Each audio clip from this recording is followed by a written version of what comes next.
Cinema ಬಂದು ಗದೆ ಸುತ್ತಮುತ್ತ ಅಂತ ನಾವು ಮಾಡ್ಕೊಂಡಿದ್ದೀವಿ. ಈ ಸಿನಿಮಾ ಯಾವಾಗ ಶುರುವಾಗಿದ್ದು ಸರ್ 3 ವರ್ಷ ಆಯಿತು. ಏನು ಕತೆ, ಏನು ಹೇಳಕ್ಕೆ ಹೊರಟಿದ್ದೀರಿ ಸರ್ ಅದರಲ್ಲಿ? ಸರ್ ಆಂಜನೇಯನ ಗದೆ ಬಗ್ಗೆ ಕತೆ ಸರ್. ಆಂಜನೇಯನ ಗದೆ ಬಗ್ಗೆ ಕತೆ. ಏನೆಲ್ಲ ನೋಡಿದ್ದ ಕೇಳಿದ್ದ ಏನಿದು ಕತೆ, ಹೇಗೆ ಉಟ್ಕೊಳ್ತಾ ಹೇಗಿದ್ದು? ಇದು ಪುರಾಣದಲ್ಲೇ ಇದೆ ಸರ್. ಅಲ್ಲ, ನೀವು ಸಬ್ಜೆಕ್ಟ್ ಹೇಗೆ ಮಾಡ್ಕೊಟ್ರಿ? ಬಿಟ್ಬಿಡಿ, ಗದೆ ಮೇಲೆ ಮಾಡ್ಕೊಂಡು ಇಂಟ್ ಕೊಟ್ಬಿಟ್ರೆ ಇದಿರಲ್ಲ. ಓಕೆ, ಇದಕ್ಕೆ ಮುಂಚೆ ಯಾರ ಹತ್ರ ವರ್ಕ್ ಮಾಡಿದ್ದೀರಾ ನೀವು? ಮಾಡಿದ್ದೀನಿ. ಎಲ್ಲೂ ಯಾರ ಹತ್ರ ವರ್ಕ್ ಮಾಡಿದ್ದೀರಾ? ಬೇಸಿಕಲ್ಲಿ ಬಂದು ನಾನು ಎಡಿಟರ್ ಆಗಿದ್ದೆ ಮುಂಚೆ. ಸ್ವಲ್ಪ ಜ್ವರ ಮಾತಾಡಿ. ಎಡಿಟರ್ ಆಗಿದ್ದೆ ಮುಂಚೆ. ಎಡಿಟ್ರೆ ಇಂದು ಬಿಟ್ಕೊಡ್ತೀವಿ ಅಂತಲ್ಲ, ನೀವು ಕತೆ ಬಿಟ್ಕೊಬೇಡಿ. ಏನಾದ್ರು ಹೇಳ್ರೆ ತಾನೆ ಹಾಕೋದು, ಏನಿಲ್ಲ ಸುದ್ದಿನೇ ಇಲ್ಲ ಅಂದ್ರೆ ಏನು ವಿಷಯ ಏನಿಲ್ಲ ಬರೀಬೇಕಲ್ಲ, ಮಾಡ್ತೀರಲ್ವಾ? ಮಾಡಿದ್ಮೇಲೆ ಕರೆಕ್ಟಾಗಿ ಏನಾರು ಹೇಳಿ. ನೀವೇ ಹೆಂಗಂದ್ರೆ ಬೇರೆಲ್ಲ ಏನು ಹೇಳ್ತಾರೆ? ಅಲ್ಲ ಓಕೆ ಅಲ್ಲ, ಗದೆ ಮೇಲೆ ಮತ್ತೆ ಊರಿನ ಸುತ್ತಮುತ್ತ ಊರಲ್ಲಿ ಏನು ನಡೆಯುತ್ತೆ, ಗದೆಗೆ ಏನು ಪ್ರಾಮುಖ್ಯತೆ ಇರುತ್ತೆ ಅದನ್ನ ಇಟ್ಕೊಂಡು ಸಿನಿಮಾ ಮಾಡಿದ್ದೀವಿ. ರಾಮನ ಬಗ್ಗೆ ಮತ್ತು ಆಂಜನೇಯನ ಬಗ್ಗೆ. ಎಲ್ಲೆಲ್ಲಿ ಶೂಟಿಂಗ್ ಮಾಡಿದ್ದೀವಿ ಸರ್? ಹೊಸಪೇಟೆಯಲ್ಲಿ ಮಾಡಿದ್ದೀವಿ, ಬೆಂಗಳೂರು, ಚಿತ್ರದುರ್ಗ, ಸಿಂಧನೂರು, ಬೆಂಗಳೂರು ಸುತ್ತಮುತ್ತ ಮಾಡಿದ್ದೀವಿ. ಇದು ಫಸ್ಟ್ ಸಿನಿಮಾ? ಹೌದು ಸರ್. ಎಡಿಟ್ರಾಗಿ ಎಷ್ಟು ಸಿನಿಮಾ ಕೆಲಸ ಮಾಡಿದ್ದೀರಿ? ಸರ್ ಎಡಿಟ್ರಾಗಿ ಸುಮಾರು ಸಿನಿಮಾ ಮಾಡಿದ್ದೀನಿ ಸರ್. ಗದೆ ಅಂದರೆ ಏನು, ಯಾವುದೋ ಪುರಾಣದ ಗದೆಯನ್ನು ಕಲ್ತನ ಆಗುತ್ತಾ ಅಥವಾ ಗದೆ ಬಗ್ಗೆ ಏನು ಅಂತೇಳಿ? ಗದೆ ಸುತ್ತಮುತ್ತ ಅದೇ ಸರ್, ದೇವಸ್ಥಾನದಲ್ಲಿರೋ ಗದೆ ಯಾರೋ ಅಟ್ಯಾಕ್ ಮಾಡೋಕ್ಕೆ ಬರ್ತಾರೆ, ಅದನ್ನು ಸೇವ್ ಮಾಡೋದೇ ಕತೆ.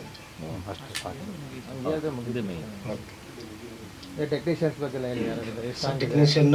ಕಾರ್ತಿಕ್ ವೆಂಕಟೇಶ್ 3 ಸಾಂಗ್ ಮಾಡಿದ್ದಾರೆ, ಪ್ರಸನ್ನ ಭೋಗಶೆಟ್ಟಿ ರನ್ ಮಾಡಿದ್ದಾರೆ, ಜಾರ್ಜ್ ಥಾಮಸ್ ಅಂತ 1 ಸಾಂಗ್ ಅವ್ರು ಮಾಡಿದ್ದಾರೆ, ಮತ್ತು ಎಡಿಟರ್ ಪೂಜಾ ಸಿ ಅಂತ ಮಾಡಿದ್ದಾರೆ. ನೀವು ಎಡಿಟರ್ ಯಾಕೆ ಎಡಿಟರ್ ಬೇರೆಯವ್ರು ಕೊಟ್ಟಿದ್ದೀರಾ? ಸರ್ ಇಲ್ಲ ಸರ್, ಕೆಲಸದ ಒತ್ತಡ ಜಾಸ್ತಿ ಇರೋದ್ರಿಂದ ಬೇರೆ ನಾಯಕ ಮಾಡ್ಕೊಂಡಿದ್ದೆ. ಎಲ್ಲರೂ ಒಬ್ಬರೇ ಮಾಡೋಕ್ಕಾಗಲ್ಲ. ಯಾವ ಸ್ಟೇಜಲ್ಲಿದೆ ಸಿನಿಮಾಗೆ? ಸರ್ ಸಿನಿಮಾ ರಿಲೀಸ್ ರೆಡಿ ಇದೆ ಸರ್. ಸೆನ್ಸರ್ ಆಯಿತಾ? ಸೆನ್ಸರ್ ಆಗಿದೆ. ಯಾವಾಗ ರಿಲೀಸ್ ಮಾಡಬೇಕು ಅಂದ್ಕೊಂಡಿದ್ದೀವಿ? ರಿಲೀಸ್ ನಿರ್ಮಾಪಕ ಹತ್ರ ಕೇಳಬೇಕು ಸರ್. ಎಲ್ಲ ರೆಡಿ ಇದೆ, ಡೇಟ್ ಅನ್ನು ಫಿಕ್ಸ್ ಮಾಡಿಲ್ಲ ಸರ್. ಅದು ಮೋಸ್ಟ್ಲಿ ಭವಿಷ್ಯ ಅದು ನೆಕ್ಸ್ಟ್ ಪ್ರೆಸ್ ಮೀಟಲ್ಲಿ ಆಗುತ್ತೆ ಅನ್ಕೋತೀನಿ. ಬಗ್ಗೆ ಹೇಳ್ಕೊಳ್ಳಿ, ತಾವೇನು ಮಾಡ್ತಿದ್ದೀರಿ, ಹೇಗೆ ತಾವೇನು ಬಿಸ್ನೆಸ್ ಮಾಡ್ತೀವಿ? ಪರಿಚಯ ಮಾಡ್ಕೊಂಡು ನಾವು ಬಿಸ್ನೆಸ್ ಸ್ಕ್ರಾಪ್ ಬಿಸ್ನೆಸ್ ಮಾಡ್ತಿದ್ದೀವಿ. ಓಕೆ ಸರ್, ನಿಮ್ಮ ಪರಿಚಯ ಮಾಡ್ಕೊಳ್ಳಿ. ನಿಮ್ಮ ಹೆಸರು ಹೇಳಿ. ಬಸವರಾಜ್ ಬಸಂತ್ರಿ, ನೆಟ್ಟು ಕೊಪ್ಪಳ. ಸಿನಿಮಾ ಮಾಡಬೇಕು ಅನ್ಸಿದ್ದು ಯಾಕೆ ಸರ್? ಸರ್ ಸುಮ್ಮನೆ ಬಂತು ಪ್ರಿನ್ಸಿಪಲ್ಲಿ ಮಾಡಬೇಕಂತೇಳಿ.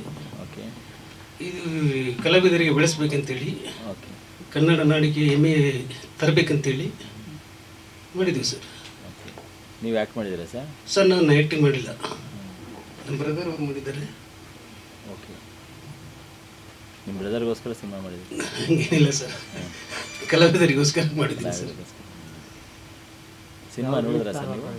ರಿಲೀಸ್ ಪ್ಲಾನ್ ಇದೇ ತಿಂಗಳ ಮಾಡ್ಬೇಕಂತೇಳಿ ಮಾಡಿದ್ವಿ ಸರ್. ಅದು ನೆಕ್ಸ್ಟ್ ಪ್ರೆಸ್ ಮೀಟಲ್ಲಿ ಮಾತಾಡ್ತೀವಿ ಸರ್. ನಮ್ಮ ವೇದಿಕೆ ಮುಂದೆ ಕುಳಿತಿದ್ದಾರೆ ಅವರೆಲ್ಲ ಕಲಾವಿದರೆ. ಅವರು ಈ ಟೀಮಲ್ಲಿ ಇಲ್ಲ, ಅದೊಂದು ನನಗೆ ಬೇಜಾರು. ಅದರಲ್ಲಿ ಒಬ್ಬರೇ ಒಂದು ಕೋಮಲ್ ಮತ್ತು ಅಭಿಷೇಕ್ ಅಂತ, ಅವ್ರು ಬಿಟ್ಟರೆ ಬೇರೆ ಯಾರಿಲ್ಲ. ಅದರಲ್ಲಿ ನಾನು ಆ್ಯಕ್ಟಿಂಗ್ ಮಾಡಿದ್ದಿಲ್ಲ, 2018ರಲ್ಲಿ ಮಾಡಿದ್ದೆ. ಇದು ಒಂದು ಬಸವರಾಜ್ ಸರ್ ಹತ್ರ ನಾನು ಹೇಗೆ ಕೇಳ್ಬೇಕಂತ, ನಾನೊಂದು ಕೊಲಿಗ್ ಅವ್ರ ಹತ್ರ ನಾನು ಆ ಟೈಮಲ್ಲಿ ಮತ್ತೆ ನಾವು ಈ ಸಿನಿಮಾ ಪ್ರಾರಂಭ ಮಾಡ್ಬೇಕಂದ್ರೆ ಆರಂಭದಲ್ಲಿ ಹಂಗಾಯ್ತು. ಈಗ ಪ್ರಾರಂಭ ಮಾಡ್ಬೇಕಂದ್ರೆ ಅವ್ರ ಹತ್ರ ಏನು ಮಾತಾಡ್ಬೇಕು ನಾನು? ಅವ್ರು ಸರ್ ತಿಪ್ಪೇಸ್ವಾಮಿಯನ್ನ ಹತ್ರ ಮಾತಾಡ್ತಾ ಇದ್ರು. ಈ ಸಿನಿಮಾನ ನಾವು ಮತ್ತೆ ಮಾಡಿದರೆ ನಿಂತರೆ, ಯಾಕಂದ್ರೆ ನಾವು ನಮ್ಮ ಹೊಸಪೇಟೆಯಲ್ಲಿ ಒಂದು ರಾಜಕಾರಣಿಯಾಗಿ, ಹೋರಾಟಗಾರನಾಗಿ, ಸಮಾಜ ಸೇವಕನಾಗಿ ನನ್ನ ತಕ್ಕ ಮಟ್ಟಿಗೆ ನಾನು ಮಾಡ್ತಾ ಅಲ್ಲಿ ಬೆಳೀತಾ ಬಂದಿದ್ದೆ. ಏನೋ ಸಿನಿಮಾ ಅಂತ ಹೋಗ್ಬಿಟ್ಟಿವಪ್ಪ, ನಾವು ಏನು ಮಾಡ್ತೀವೋ ಇಲ್ಲೋ ಅನ್ನೋ ಒಂದು ಭಯಕ್ಕೆ ಬಸವರಾಜ್ ಸರ್ ಹತ್ರ ಹೋಗಿ ಇನ್ಫ್ಲುಯೆನ್ಸ್ ಮಾಡಿದ್ರು ನಮ್ಮ ತಿಪ್ಪೇಶನ್ನ. ಸರ್ ಈ ರೀತಿ ಈಶ್ವರ್ ಹಿಂಗೆ ಒಂದು ಸಿನಿಮಾ ಮಾಡಿ ನಿಂತ್ಬಿಟ್ಟಾರೆ ಸರ್, ಈ ಕೇಳ್ರಿ, ಅದೇನು ಕೇಳ್ರಿ, ಯಾವುದು ನಿಂದಿರ್ಬಾರ್ದು, ಓಡ್ತಾನೆ ಇರ್ಬೇಕು, ಅದು ಓಡ್ಸನ್ ಕೇಳ್ರಿ ಅಂತ ಹೇಳಿದ್ರು. ಒಂದೇ ಮಾತಿಗೆ ಅವರು ಮಾಡ್ರಿ ಸಿನಿಮಾ, ಯಾಕೆ ನಿಲ್ಸಿದ್ರಿ? ಆ ಹಳೆ ಟೀಮಿಗೆ ನಾನು ಮಾತು ಕೊಟ್ಟಿದ್ದೆ, ಮಾಡೋಕ್ಕಾಗಿಲ್ಲ, ಐ ಆಮ್ ಸಾರಿ ಅಂತ ಈ ವೇದಿಕೆ ಮುಖಾಂತರ ಅವ್ರು ಎಲ್ರಿಗೂ, ಹಳೆ ಕಲಾವಿದರಿಗೆ ನಾನು ಕೇಳ್ಕೊಳ್ತಾ ಇದ್ದೀನಿ. ಅದೇ ರೀತಿ ಹೊಸ ಟೀಮ್ ಬಗ್ಗೆ ಮಾತಾಡ್ಬೇಕಂದ್ರೆ ನಾನೇ ಅದಕ್ಕೆ ಪೂರ್ತಿ ಸಿನಿಮಾಗೆ ಹೀರೋ ಆಗಿ ಮಾಡ್ಬೇಕಂತ ಇತ್ತು. ಕೆಲವು ಒತ್ತಡಗಳಿಂದ ನಾನು ಮಾಡೋಕ್ಕಾಗಲಿಲ್ಲ. ಆಗ ಮತ್ತೆ ಪುನಃ ಒಂದು ಸರಿ ನಾವು ಅಡ್ವಾನ್ಸ್ ಮಾಡಿ ಕಾರ್ತಿಕ್ ವೆಂಕಟೇಶ್ ಸರ್ ಹತ್ರ ಕೂತ್ಕೊಂಡಿವಿ. ಸರ್ ನೋಡೋಣ ಮುಂದೆ ಸ್ವಲ್ಪ ದಿನ ಬಿಟ್ಟು ಮಾಡೋಣ. ಇಲ್ಲ ಮಾಡಿರಿ, ನೀವು ಮಾಡ್ತೀರಿ, ಯಾಕೆ ಟೈಮ್ ನೋಡಿ ಮಾಡ್ಬೋದಲ್ಲ ಅಂತ ಹೇಳಿದ್ರು. ಅದು ನಮಗೆ ಆಗಲಿಲ್ಲ. ಆ ಟೈಮಿಗೆ ನನಗೆ ಮಾಡೋಕ್ಕೆ ಇಂಟ್ರೆಸ್ಟ್ ಇದ್ರೂ ಏನಪ್ಪ ಈ ರೀತಿ ಪ್ರಾಬ್ಲಮ್ಸ್ ಎಲ್ಲ ಸ್ಟಾರ್ಟ್ ಆಯ್ತು. ಈ ಸಿನಿಮಾ 8 ವರ್ಷ ಸತತವಾಗಿ ನಾವು ಕಷ್ಟಪಟ್ಟು ಈ ಸಿನಿಮಾನ ಈ ವೇದಿಕೆ ಮುಂದೆ ಟೀಸರ್ ಹಾಗೂ ಒಂದು ಹಾಡನ್ನ ನಾವು ಬಿಡುಗಡೆ ಮಾಡ್ತಾ ಇದೀವಿ ಅಂದ್ರೆ ನಾವು ಏನೆಲ್ಲ ಪಾಡುಪಟ್ಟಿರ್ಬೋದು ಅಂತ ನಿಮಗೆ ಗೊತ್ತಾಗುತ್ತೆ. 8 ವರ್ಷ ಈ ಸಿನಿಮಾಗೆ ನಾನು ತುಂಬ ಹೃದಯದಿಂದ ನಾನು ಧನ್ಯವಾದಗಳನ್ನ ಹೇಳ್ಬೇಕಂದ್ರೆ ನಾನು ಬಸವರಾಜ್ ಸಾರಿ ಅವ್ರಿಗೆ ಹೇಳ್ತೇನೆ. ಯಾಕಂದ್ರೆ ಅವ್ರಿಲ್ಲ ಅಂದ್ರೆ ಇವತ್ತು ನಾವು ಇಲ್ಲಿ ಕುತ್ಕೊಂಡು ಮಾತಾಡೋಕ್ಕಾಗಲ್ಲ. ನಮ್ಮ ಹೆಸರು ಹೊಸಪೇಟೆಯಲ್ಲಿ ಹೇಗಾಗಿತ್ತಂದ್ರೆ ಸಿನಿಮಾ ಏನೋ ಮಾಡೋಕೆ ಬಂದರು. ಇವತ್ತು ಸಿನಿಮಾ ಅಂದ ತಕ್ಷಣನೇ ಪ್ರತಿಯೊಬ್ಬರು ಕೂಡ ಹೋಗ್ಬೇಡ್ರಪ್ಪ, ಅಲ್ಲಿ ಹೋದ್ರೆ ನೀವು ಹಾಳಾಗಿ ಹೋಗ್ಬಿಡ್ತೀರಿ, ಮನೆ ಮಠ ಮಾರ್ಕೊಂಡು ಹೋಗ್ಬಿಡ್ತೀರಿ, ಸಿನಿಮಾಗೆ ಹೋಗ್ಬೇಡ್ರಿ ಅಂದರು. ಅಂಥ ಟೈಮಲ್ಲಿ ಧೈರ್ಯ ಮಾಡಿ ಬಂದು ನಮಗೆ ಧೈರ್ಯ ಕೊಟ್ಟು ನಮ್ಮ ಬೆನ್ನಿಂದೆ ಹೆಂಗೆ ಆಂಜನೇಯ ಈ ಒಂದು ಸಿನಿಮಾಗಿದ್ರು ಅವರು ಈ ತಂಡಕ್ಕೆಲ್ಲ ಬಸವರಾಜ್ ಸರ್ ನಮ್ಮ ಹಿಂದೆ ನಿಂತು ಈ ಒಂದು ಚಿತ್ರಕ್ಕೆ ಒಂದು ರಿಲೀಸ್ ಹಂತಕ್ಕೆ ನಮಗೆ ತಂದು ಕೊಟ್ಟಂತ ಬಸವರಾಜ್ ಸರಿಗೆ ಮತ್ತೊಮ್ಮೆ ನಾನು ಹೃದಯಪೂರ್ವಕವಾಗಿ ಅವರಿಗೆ ಧನ್ಯವಾದಗಳನ್ನ ಹೇಳ್ತೀನಿ. ಅದೇ ರೀತಿ ತಿಪ್ಪೇಶಣ್ಣಗೆ ನಾನು ಧನ್ಯವಾದಗಳನ್ನ ಹೇಳೋಕ್ಕಾಗಲ್ಲ. ಯಾಕಂದ್ರೆ ಅವರು ನನಗೆ ಅಣ್ಣಕ್ಕಿಂತ ಹೆಚ್ಚು.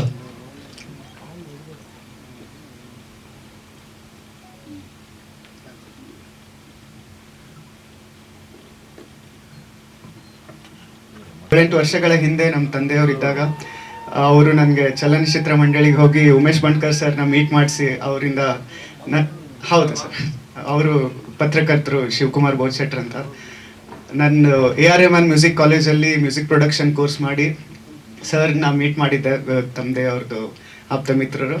ಸೊ ಅವ್ರ ಮಾರ್ಗದರ್ಶನ ಮತ್ತು ಅವ್ರ ಬ್ಲೆಸ್ಸಿಂಗ್ಸಿಂದ ಇವತ್ತು ಅವ್ರ ಜೊತೆನೇ ವೇದಿಕೆ ಹಂಚ್ಕೊತಾ ಇದ್ದೀನಿ ಎಂದು ತುಂಬಾ ಖುಷಿ ಆಗ್ತಾ ಇದೆ. ತಂದೆಯವರಿದ್ದಿದ್ರೆ ತುಂಬ ಖುಷಿ ಪಡ್ತಾ ಇದ್ರು. ಅದ್ರ ಜೊತೆಗೆ ಇದು ಈ ಚಿತ್ರಕ್ಕೆ ಕಾರ್ತಿಕ್ ವೆಂಕಟೇಶ್ ಅವರು ಅದ್ಭುತವಾಗಿ ಮ್ಯೂಸಿಕ್ ನೀಡಿದ್ದಾರೆ. ಅವರು ನೀಡಿರುವಂಥ 3 ಸಾಂಗಲ್ಲಿ ನಾನು ಒಂದು ಸಾಂಗ್ನ ಕೇಳಿದ್ದೀನಿ ಕೂಡ, ತುಂಬಾ ಅದ್ಭುತವಾಗಿದೆ. ಚಿತ್ರ ಮೇಡಮ್ ಅವ್ರು ಹಾಡಿದ್ದು. ಅಂತ ಹಿರಿಯ ಸಂಗೀತ ನಿರ್ದೇಶಕರ ಜೊತೆಗೆ ನನಗೆ ಒಂದು ಅವಕಾಶ ಸಿಕ್ತು. ಈ ಅವಕಾಶ ಸಿಕ್ಕಿದ್ದು ಈ ಚಿತ್ರದ ನಾಯಕ ನಟ ರಾಜ್ ಚರಣ್ ಬ್ರಹ್ಮಾವರ್ ಅವರಿಂದ. ಈ ವಿಡಿಯೋದಲ್ಲಿ ನೋಡಿದ್ರಿ, ಅವರು ಶ್ರೀರಾಮನ್ ಥರನೇ ಕಂಡ್ರು. ಅವರು ಅದ್ಭುತವಾಗಿ ನಟನೆ ಮಾಡಿದ್ದಾರೆ ಹಾಗೂ ನಾಟ್ಯ ಕೂಡ ಹಾಗೇ ಇದೆ. ಸಾಂಗಿಗೆ ತಕ್ಕಂಗೆ ಕೊರಿಯೋಗ್ರಫಿನೂ ಆಗಿದೆ, ಎಡಿಟಿಂಗ್ ಆಗಿದೆ, ತುಂಬ ಗ್ರ್ಯಾಂಡ್ ಆಗಿ ಲಾರ್ಜ್ ಸ್ಕೇಲಲ್ಲಿ ಚಿತ್ರೀಕರಣ ಆಗಿದೆ. ನನಗೆ ತುಂಬಾ ಖುಷಿ ಆಗ್ತು. ಯಾಕಂದರೆ ಒಂದು ಸಾಂಗ್, ಅದು ಟೈಟಲ್ ಸಾಂಗ್ ಅಂದರೆ ತುಂಬ ಜವಾಬ್ದಾರಿ ಇರುತ್ತೆ. ಸೊ ಅದನ್ನು ನಾನು ಅದ್ಭುತವಾಗಿ ನಿರ್ವಹಿಸಿದ್ದೇನೆ ಅಂತ ನಾನು ಬಯಸಿದ್ದೇನೆ. ಹಾಗೆ ಈ ಹಾಡಿಗೆ ಧ್ವನಿ ನೀಡಿದವರು ಸರಿಗಮಪ ಖ್ಯಾತಿಯ ಚಂದನ್ ಗುಪ್ತಾ ಅವರು. ಅವರಿಗೆ ಈ ಹಾಡನ್ನು ಬಿಹಾರಿಂದ ಕರೆಸಿ ಈ ಹಾಡನ್ನು ಅವ್ರ ಬಾಯಿಂದನೇ ಹಾಡಿಸ್ಬೇಕು ಅಂತ ಹೇಳಿ ಕನ್ನಡದಲ್ಲಿ ಟ್ರಾನ್ಸ್ಲೇಟ್ ಮಾಡಿ ಅವ್ರಿಗೆ ಕನ್ನಡ ಬರಲ್ಲ, ಸೊ ಅವರು ಹಿಂದಿ ಸಿಂಗರು ಆದರೂ ಕೂಡ ಕನ್ನಡವನ್ನು ಕಲಿಸಿ ತುಂಬ ಅದ್ಭುತವಾಗಿ ಮೂಡಿ ಬಂದಿದೆ. ತುಂಬ ಖುಷಿ ಆಯಿತು. ಟ್ರೇಲರ್ ಕೂಡ ತುಂಬ ಪ್ರಾಮಿಸಿಂಗ್ ಆಗಿದೆ. ಚಿತ್ರಕ್ಕೆ ಒಳ್ಳೇದಾಗಲಿ ಅಂತ ಕೇಳ್ಕೊತೀನಿ. ಹಾಗೆ ವೇದಿಕೆ ಮೇಲೆ ಇರುವ ಎಲ್ಲ ಗಣ್ಯರಿಗೂ ನಮಸ್ಕರಿಸುತ್ತಾ, ಬಂದಿರುವಂತಹ ಪತ್ರಿಕೋದ್ಯಮವರಿಗೆ ನಮಿಸುತ್ತಾ, ತಮ್ಮೆಲ್ಲರ ಆಶೀರ್ವಾದ ಇಡೀ ತಂಡಕ್ಕೆ ಇರಲಿ ಅಂತ ಕೇಳಿ ಜೈ ಧನ್ಯವಾದಗಳು. ಗದಾ ಕೇಸರಿ ಚೆನ್ನಾಗಿದೆ ಟೈಟ್ಲು. ಇತ್ತೀಚೆಗೆ ಹನುಮಾನ್ ಮೇಲೆ ಎಷ್ಟೆಷ್ಟು ಸಿನಿಮಾ ಮಾಡಿದ್ರು ಅಷ್ಟು ಹಿಟ್ಟಾಗಿದೆ. ಆಂಧ್ರದಲ್ಲಾಗ್ಬೋದು, ನಮ್ಮ ಕರ್ನಾಟಕದಲ್ಲಾಗ್ಬೋದು, ಎಲ್ಲ ಹನುಮಾನ್ ಮೇಲೇ ಮಾಡ್ತಾ ಇದ್ದಾರೆ. ಆಲ್ರೆಡಿ ಇನ್ನೂ ಒಂದು 10 ಸಿನಿಮಾ ಇದ್ದಾವೆ. ನಮ್ಮ ಮಗಂದು ಒಂದಿದೆ, ಗದಾಧಾರಿ ಹನುಮಾನ್ ಅಂತ. ಹಾಗಾಗಿ ಹನುಮಾನ್ ಇಟ್ಕೊಂಡು ಸುಮಾರು ಲ್ಯಾಂಗ್ವೇಜ್ಗಳಲ್ಲಿ ಮಾಡ್ತಾ ಇದ್ದಾರೆ ಸರ್. ನಮ್ಮ ಕನ್ನಡ ಇಂಡಸ್ಟ್ರಿ ಅಂತೂ ಭಾರಿ ತಂಪಾಗಿದೆ. ಈಗ ಹಿಸ್ಟ್ರಿ ಕ್ರಿಯೇಟ್ ಆಗ್ತಾ ಇದೆ, ಇತಿಹಾಸ ಮರುಕಳಿಸ್ತಾ ಇದೆ.